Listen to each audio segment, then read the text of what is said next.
Yo, what up, friends? So what if I told you that there was a way to level that wasn't Hallowed Palm?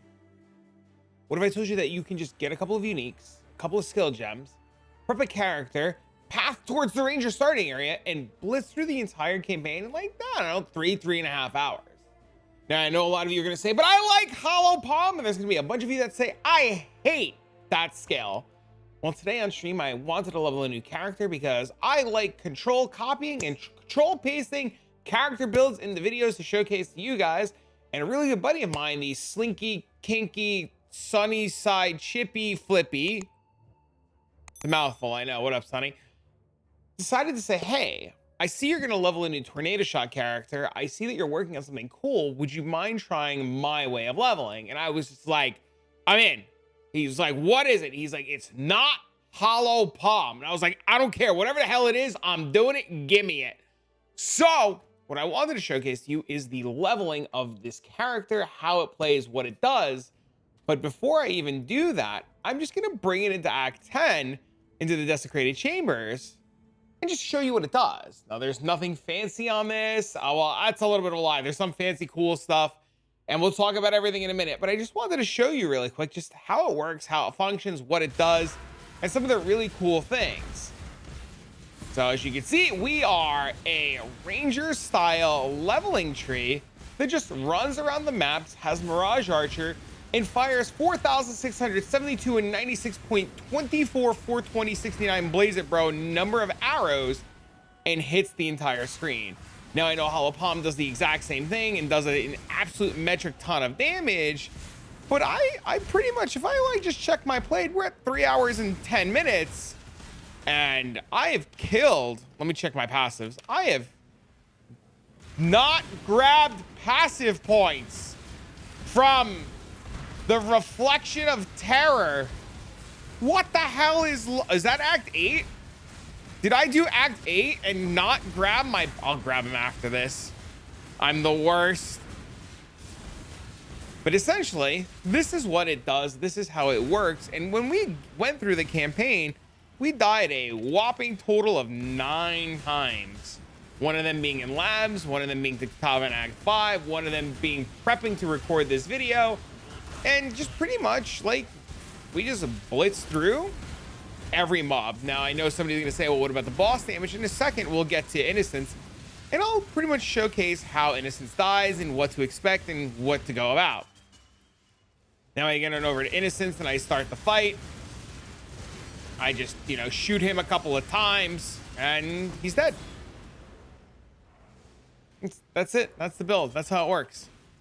Now, how does it work? What does the tree look like? What's the gear look like and all of that? Well, I'm going to take care of you. I have managed to import my character into Path of Building so you could see my entire leveling tree, my entire leveling route. And thanks to my buddy SunnySideChippy, he's actually made a start of an Atlas tree for you guys. Now, pretty much he did a step 1, which will be included in the description down below. He did a step 2, a step 3, and a step 4. And from his mouth to here, pretty much as soon as you get these core points, you can just kind of do whatever you want. Now, when I played it, as you can see, well, you might not be able to see, my face might be in the way with recording, but this character has a whopping 1,084 health. So I'll make sure to, like, when I edit it, to move my face so you guys can see how much health that I have. It has a grand total of 8 to all resistances until I press a flask. When I press a flask, I go to 75 all res. And this is post Katava. So now we've killed the final Katava already before we recorded this video. So you can see we heavily rely on our flask. We kill everything at the speed of light. We always have flash charges, and we have a POB that kind of works for what we're trying to do. Now, if I'm not playing a ranger and I want to play any other portion of the tree or level as any other character, essentially we do the same thing. We just kind of path on over our way to the ranger nodes, pretty much the same way that you would take a Hallowed Palm leveling tree. So if I was, say, starting a Templar, right? That's the guy that, like, starts all the way the heck over here. Oh no, did I just lose everything? Oh no, what did I do? I lost everything. Manage tree, new tree. See, I leave all the Templar. I go here and I just do one of these bad boys and I grab my Templar, baby.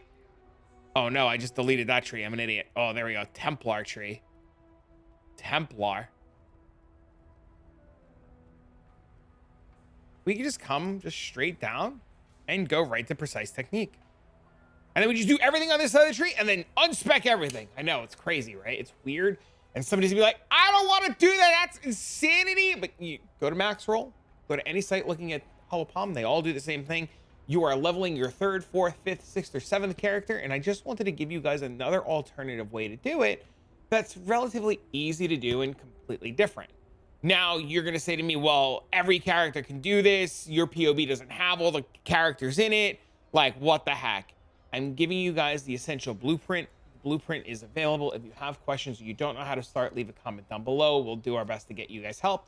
Head on over to the Discord. If you have questions about the leveling tree, we'll make sure to try to do our best to answer any kind of questions that you guys have and get you guys as sorted as we can with the leveling process. Now, in terms of how it levels, what it does, and how it works, we'll just move that out of the way and we'll talk about the character itself.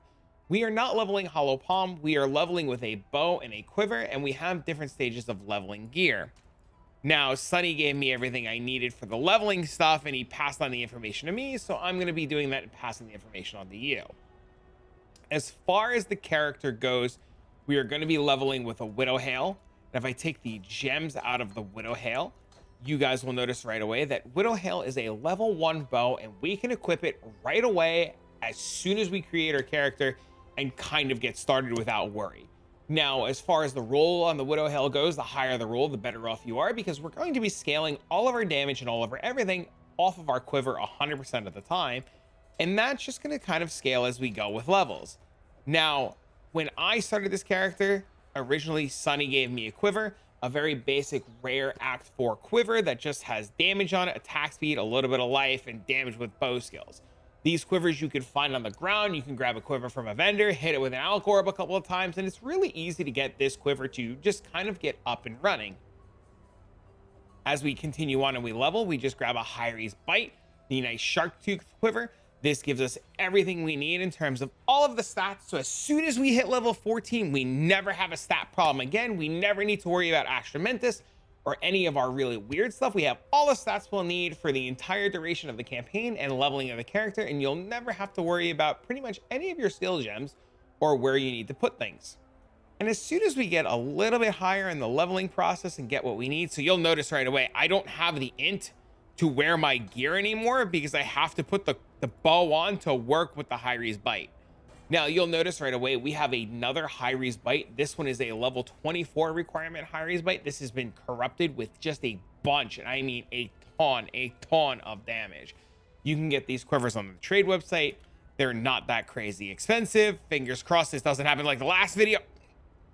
You don't need this exact one. You pretty much can find any double corrupt quiver with these 2 mods on it, and this will just add a metric ton of damage. Now, note you don't need...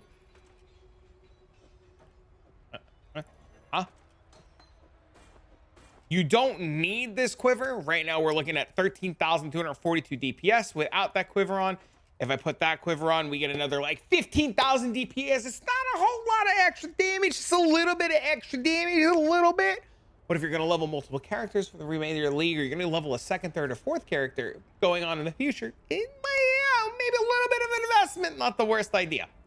Especially if you don't want to level Hallowed Palm again.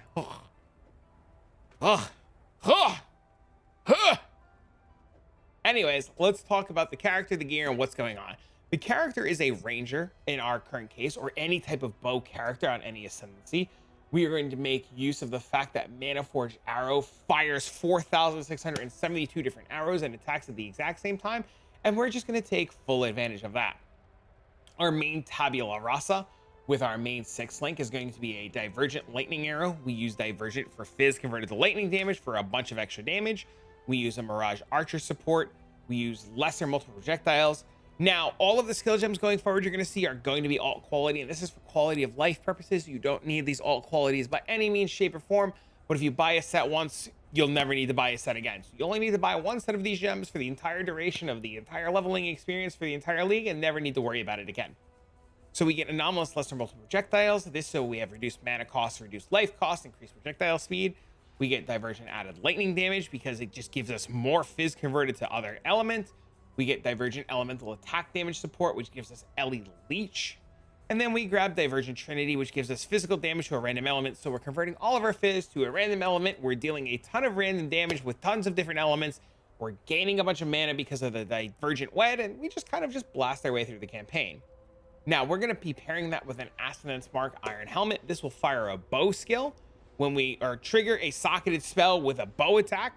So essentially what happens is we have Creeping Frost to deal a bunch of damage and slow everything down. We have Sniper's Mark, Tornado to get a bunch of extra damage, and Hydrosphere. So every time I fire my bow attack, you'll see we have the Tornado and the Hydrosphere, and I can move the Hydrosphere exactly where I need it to do exactly what I want it to do in the situation that I'm working on. So when we get to unique mobs or bosses or big rares, as soon as we fire on that rare, the Hydrosphere and the Tornado will spawn on the boss or the rare.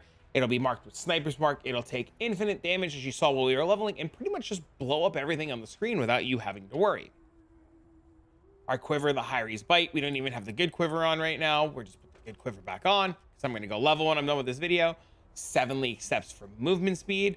We do a Mana Forged Arrow, an Anomalous Lesser Multiple Projectiles, a Galvanic Arrow, an Anomalous Frenzy. Frenzy for attack speed due to Frenzy charges and everything else that comes with Frenzy charges. The Anomalous side gives us an additional projectile fire. That's all we care about, is firing more projectiles. You see, I don't even have this one qualityed up. I just completely forgot. We have the Galvanic Arrow, which is just more damage. Our gloves, they give us Rampage, attack speed, life regen, recover life on Rampage. Bro, have you ever leveled with Rampage? That is cracked. Absolutely insane. Absolutely insane. Our gloves are going to be very similar to our boots. They're going to have an Anomalous Lesser Multiple Projectiles. They're going to have a Blast Rain. They're going to have a Mana Forged Arrow support and a Divergent Rain of Arrows. Our bow, as we talked about, same thing. Anomalous Ice Shot, the Anomalous side for more arrow effect. Mana Forged Arrow, lesser LMP, and Anomalous Split Arrow for another additional arrow. Essentially, it goes like this. We use Lightning Arrow to trigger all of our Mana Forged Arrow skills. All of our Mana Forged Arrow skills are linked to 2 different bow skills and LMP, so they fire a ton of arrows. Pretty simple. So you don't have to use these. You can grab any combination of elemental skills or any combination of bow skills. Grab 2 bow skills, Mana Forged Arrow, let everything fire. That's it. As far as leveling in the campaign goes, in the early stages of the league or the early stages of everything, we have a Kari award for movement speed, projectile speed, damage. We grab some Blackheart Iron Rings early on for crack damage. These gloves that I can't pronounce, so that we get a bunch of power charges and stuff like that. And as soon as we hit level 14, we can pretty much just put all of our gear on and just start blasting. The Goldworm, I literally used the Goldworm helmet until I was able to put on Assonance Mark. I never even bothered with Lahoop. I never bothered with Astramentus, and I had this replica at Xerius Foible. I never even used it. The belt itself was a string of years, or a servitude, string of years. Oh my God, I've got Diablo 2 on my mind. I want to go play some Project Diablo next week when the new season starts. Big shout out to them. I can't wait. Oh my God, I'm excited. But anyways, a string of servitude for just a metric flat ton of resistances. Now you can get a combination on these belts that do a bunch of different things. We went with the resistances, so we never had to worry about resistances on the tree. 1 Praxis, 1 Rigwald's Crest. If you want, 2 Praxises for the mana, minus mana. And in terms of auras, the only aura we used was Hatred. Hatred for just flat more damage.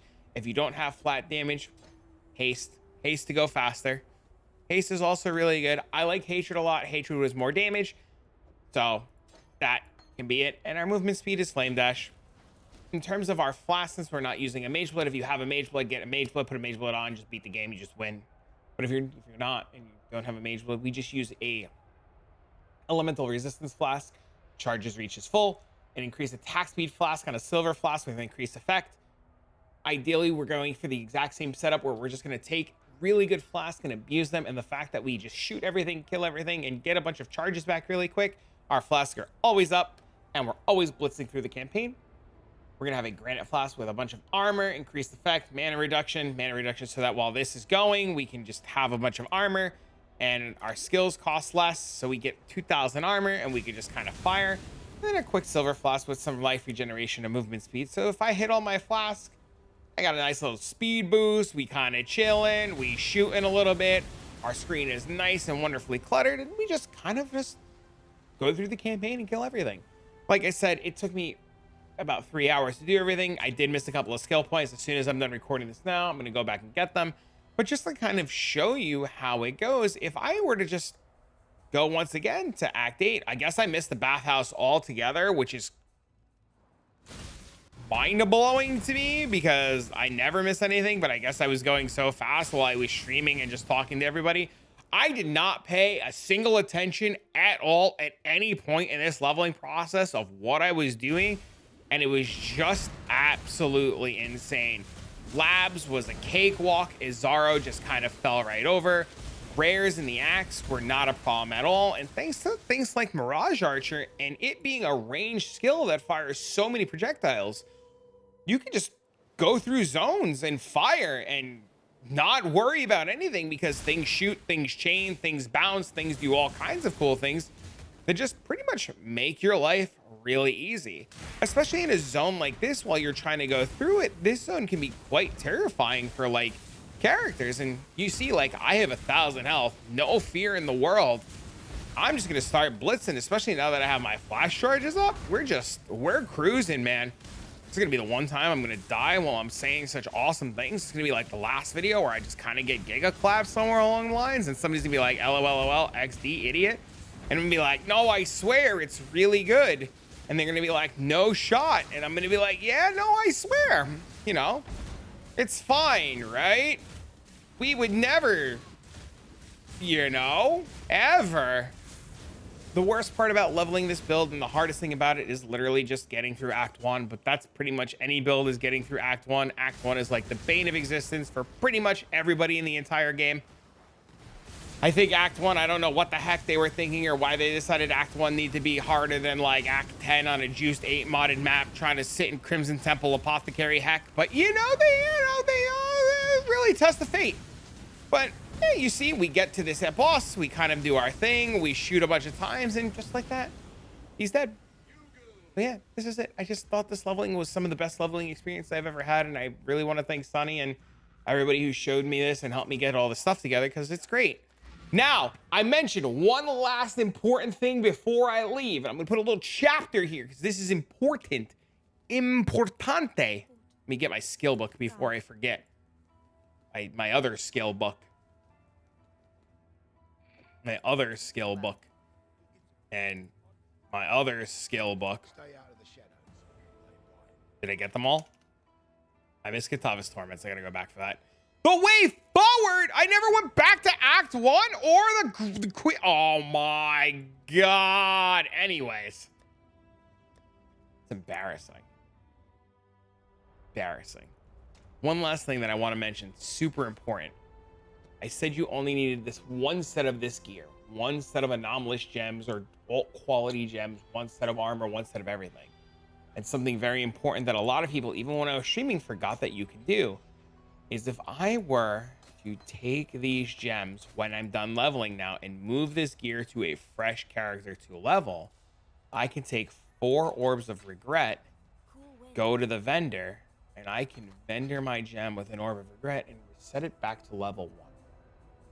So you can essentially reset all of your gear, and as soon as you're done leveling, reset all of the gems, put all the gear back into a tab. It's the same that you would do with other stuff, and it's ready to go. And then you create a new character, you grab all the gear out of a tab, you go and level, you equip it as you go, and reset the gems when you're done. So one set of gear. I know me personally going forward after experiencing this leveling, I will never go back to Hallowed Palm. This, like I said, was the smoothest leveling experience I ever had. One of the most fun leveling experiences I've ever had. And I'm honestly truly grateful for it. And it was really cool to experience. But for now, friends, I'm going to be going. Like I said, I will have the POV for you in the description down below. And if you have any questions, comments, or concerns, don't forget to leave a comment down below. And if you like this video and you have ideas or things you want me to see or talk about or cover, feel free to let me know. But for now, friends, I'll see you so long. Farewell, Avita Zay. Until the next one. Bye, friends.